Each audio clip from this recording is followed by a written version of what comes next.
I'll take you to the exhibition. You'll be able to appreciate, and actually we look for support towards taking this exhibition in development of agricultural heritage to another level.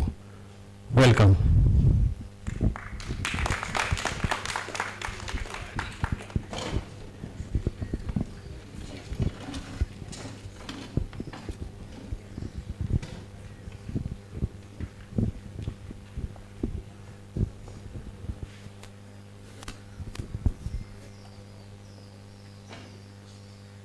Tuwapigie makofi jamani wageni wetu wakienda kuangalia. This is a special guest. Naomba tuwapatie muda tu kidogo wamalize, alafu na sisi pia tukishuka kwenda kwa cocktail kule kabla hajaenda tupitie tuangalie.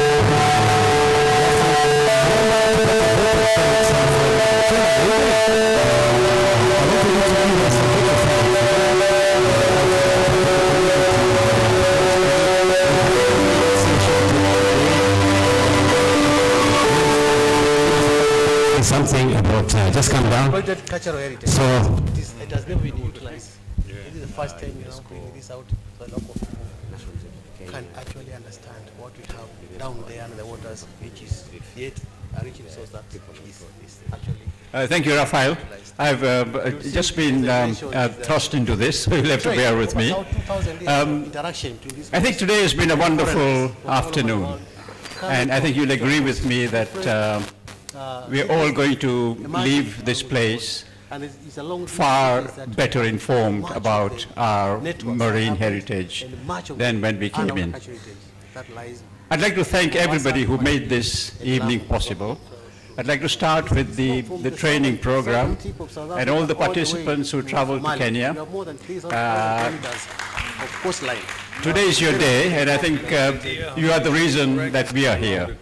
So thank you very much for all the research you have done, and you have added value to our heritage understanding. I'd like to also thank UNESCO for sponsoring this event, the Japan Cooperation Agency for funding it, National Museums of Kenya, especially the curator Fatma Twahir, and our very able MC, Raphael. I think he deserves a special thanks. And to all of you who have been here and graced this occasion, I'd like to say a very special thank you from the organizers. So thank you very much and enjoy the rest of the evening. Thank you very much, Taibari. He's our chairman of Friends of Fort Jesus and been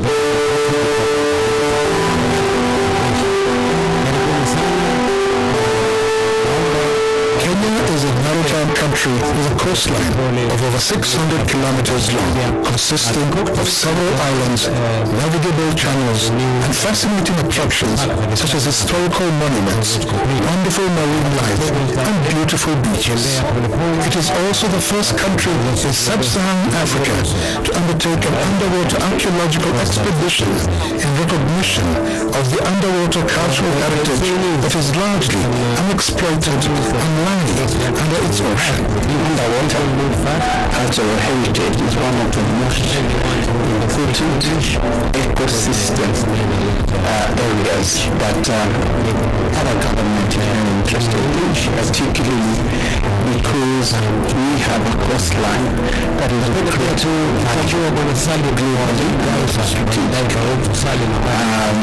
there has been a lot of work now to try and improve the knowledge around this, but also trying surveying and documentation to establish the scope of Mombasa underwater system, capacity building to try and increase the numbers of humans that are engaged in the underwater. Talenti zetu, cultural heritage zetu katika miji yetu hii. Karibuni sana. Yes, the filmmaker. Tuna furaha sana. Huyu bibi hapa nataka zungumze Kiswahili kidogo nimsikie, maana mwenyeji wetu wa kutoka kule Shell. Mombasa is also portrayed very well in this display. Habari zenu, jina langu ni Elke. Nimesaidia bwanangu kutengeneza hii film. Najua mimi ni diver pia. Na najua alikuwa anataka niongee Swahili tu. Asanteni, karibuni. Mkisikiaje Kiswahili hicho? Kuna wengine wasizungumza namna hiyo. Huyo ni katika mtoto wa mwenyeji wetu wa Sheila kule Mariam Las. Mtoto ambaye alizaliwa pale pale Sheila, amekuwa pale pale, na sasa hivi ni other countries and institutions of the world. That film. Asante sana. Now, that's lying. Okay. Is to the north of Mombasa, and when you are at Nyali Beach Hotel, you can see the protrusion of the leg up. It's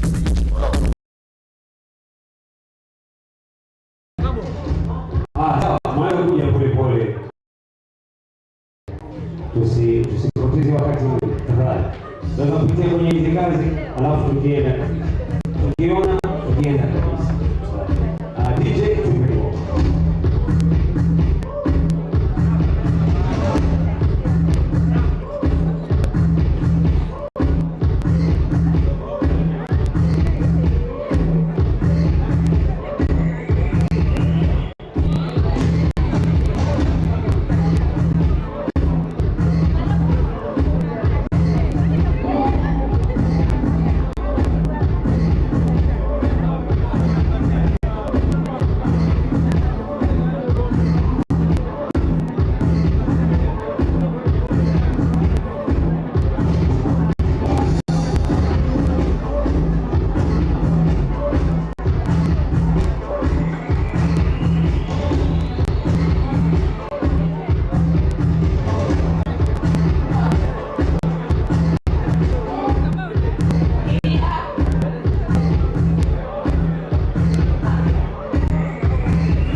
Champions,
Mapembe, we mapembe, mapembe,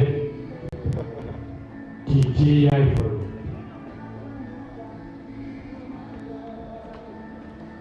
Ngoja nimzimie jo.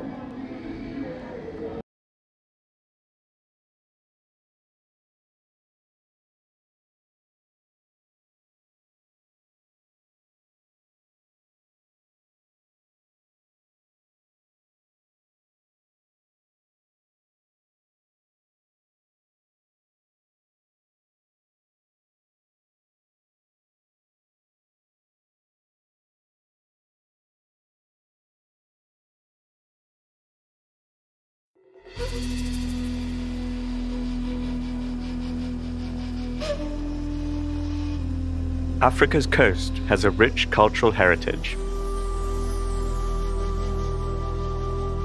Whether you catch a glimpse of it from the surface or fully immerse yourself in the underwater world, when you think of our underwater heritage, what comes to mind? Is it the amazing marine life that can be experienced off our coast? Or is there more? And what can we learn from what we find there? There is a big part of our history to be discovered. This is Africa's underwater cultural heritage. Underwater cultural heritage actually has a number of meanings depending on where it is found and where it is located, but universally, as per UNESCO, is all traces of human remains that have been underwater for more than 100 years. Underwater cultural heritage, for me, describes any cultural heritage that's submerged or just within a body of water or waterways that is involved with culture. Underwater cultural heritage is a trace of every human interaction with the seas, which is cultural, has historical significance and archaeological significance as well. For thousands of years, there has been trade and exchange of goods along Africa's coastline. Not only did we travel to foreign lands, but we attracted many to our shores too. So think of all this history that lies buried in the sea. Think of the knowledge of our ancestors and how they lived, or of the ships and their cargo that never completed their voyages. In general, people think that underwater heritage is only shipwreck, especially colonial shipwreck or transatlantic shipwreck. Today in Africa, underwater heritage is linking communities, especially fishermen communities. For example, in Senegal today, you can see a shipwreck, World War II shipwreck, who is really connected with the fishermen community. Because we know shipwreck can give a better conservation of marine biodiversity, and the fishermen know that. That's why they contribute to protect this shipwreck. Underwater cultural heritage to the African people means a lot. When you talk in terms of slavery, you find out that so many coastal areas along, say for example, let's start from Lagos, the Badagry axis. We go to Ghana, we go to Senegal, and so on and so forth. There are so many connections because we had a lot of interactions with the Portuguese, with the English, and several others. So UCH, in that regard, for Africans, talks about, how people were moved from Africa, to the Americas and all the other places, changing civilization globally. Besides the underwater cultural heritage has a material thing, we have the material aspects that are really, really important to understand. And I would give you an example. If you look to the Eastern African coast, especially what is known as the Swahili coast, we share a lot in common. starting from Somalia, Kenya, Tanzania, and part of Mozambique. These communities share a way of living that is quite similar in exploring the maritime resources. The way they dress, the way they dance, the way they sing, even the language is similar. So all of that was only possible because of the strong network that was established along the coastline, and these people were interacting together over centuries. Miaka iliyopita ya nyuma ilikuwa usafiri ni watu wasafiri na mashua hizi za mbao, wengine wakitumia majamvi. Wakati huo alikuwa hakuna tanguo, ndo zikifanywa zikifungwa zikifuata upepo tu. Alikuwa ni kufuata upepo tu mpaka upepo unapofika hivyo ndo mwisho. Upepo kirudi unarudi nyumbani. Underwater archaeology has helped us discover the amazing wonders of Africa's history and how cultures interacted, helping us understand the world we live in today.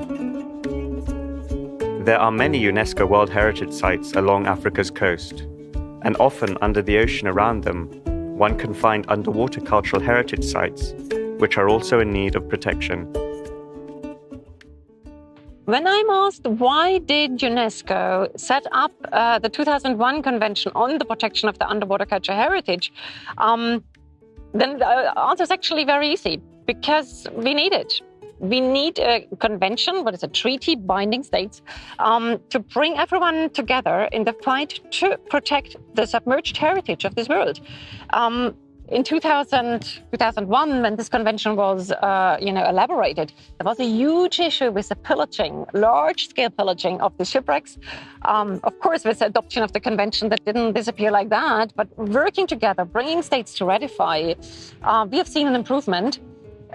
In at least combating pillage, in combating commercial treasure hunt. And I mean, I speak of sites that sometimes, encompassed 500,000 artifacts. So real big issues, The convention is important because the heritage we have underwater, resources that could disappear, could, be destroyed if it's not protected. So with those regulations, we have the hope that those things can be well protected, managed, and then sustainably utilized for the future. The UNESCO 2001 Convention is such a strong and a powerful document that helped first prevent this treasure hunting activity, and second, it sets the basic aspects on how the scientific research should be done. It helped on setting the guidelines on how material should be preserved and how the material can be also displayed to the public. Kenya has invested heavily on capacity building, training, and infrastructure development.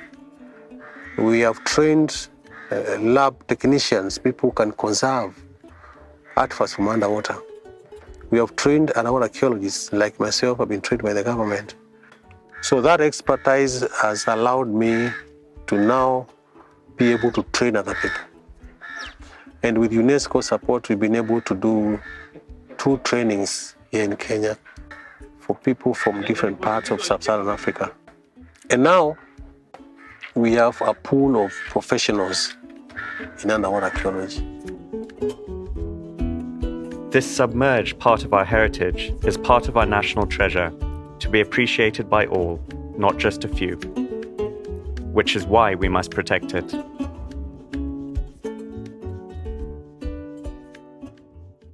In case you find an underwater cultural heritage site, meaning an ancient shipwreck, a sunken structure, and you have the feeling that no one knows about it, then first of all, don't touch, don't destroy, don't damage, don't take anything if there's not an imminent danger, and inform the authorities. The port authorities, the museum, the archaeologists. If you do not know whom to address, UNESCO has actually a list of the responsible authorities on its website. And, make it known to the authorities and try to make also everyone else, aware that this site should be protected. When we discover a site underwater, the first thing we do is to confirm what type of a site it is, the typology of that particular site. It could be a landscape, it could be a a construction, maybe a monument of, built of stone or whatever kind of monument, or it could be a shipwreck. Thereafter, then we do a survey to establish the extent, how big the site is. Then we move in and do a detailed study of what perhaps the site contains. Or if it's a shipwreck, we look at what maybe was the cargo that was in there. Kuna sehemu tofauti ambazo zimetokea. Kuna zingine zinatoka Afrika, ziko za kutoka Afrika. Kuna udongo wa kutoka bara la Asia kule, kuanzia China, India, hapo za kutoka Arabuni. Hizi ndo nyingi upande kutoka kule.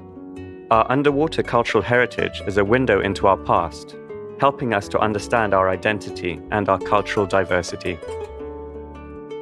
But there is much more we can gain from understanding and conserving these sites and artifacts. There's a lot. There's a lot of benefits that you can get from underwater cultural heritage. Like you can have tourism, you can have employment, new employment opportunities for people. You can have aquaculture, you can have blue economy investments, you can have a lot of possibilities.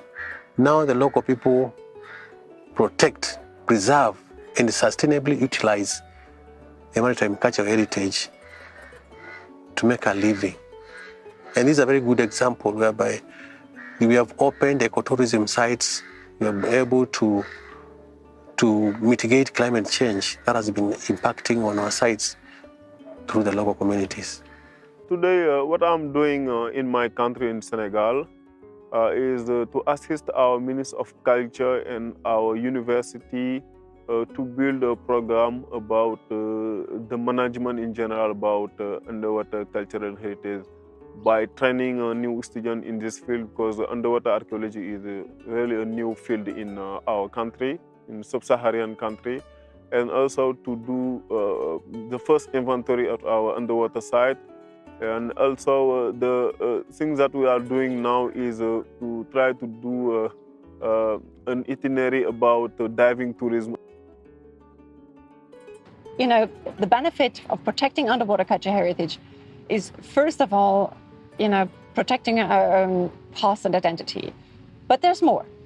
Of course, coastal communities today live very often more from coastal tourism, from cultural visits, and these kind of activities than they did before. 37% of tourism today is based on cultural tourism, on cultural appreciation of sites. So, of course, protecting and showing underwater cultural heritage sites can make a big impact on sustainable development. Protection of underwater cultural heritage is important because in most places we don't protect it and it's lost. It's part of your history that you will never get back. Something that is somebody else's property now and you cannot get it back. You cannot identify yourself, your culture, where you came from before. So I think it's important to just keep that connection you have with the past and where you came from originally. Hizi vitu tukihifadhi ni faida kwetu. Vitu zinatoka kiholela. Kama hivi zitatoka hizi, mtu takuja atachukua, nunua, chukua, ende nazo. Zikichukuliwa, zikinunuliwa, hizi zikienda, kesho hatuna sisi historia. Zitakuwa zimepotea. Underwater cultural heritage is very important. It's a resource that could be destroyed if it's not well and properly handled. And what we're doing right now, partnering with ocean scientists as underwater archaeologists to be able to do more and to be able to map, the water, the oceans, the seas and all that is very important and crucial. Let us appreciate our heritage. Let us preserve our cultural heritage. Whatever we see that we don't understand, let's report this to the government. Let's put our cultural heritage together. Let's save it and let's protect it. It is our future and it's our life. As we have seen, across the African continent, passionate people are putting in great efforts to conserve our underwater cultural heritage. And there is still so much more to be uncovered in Africa's waters.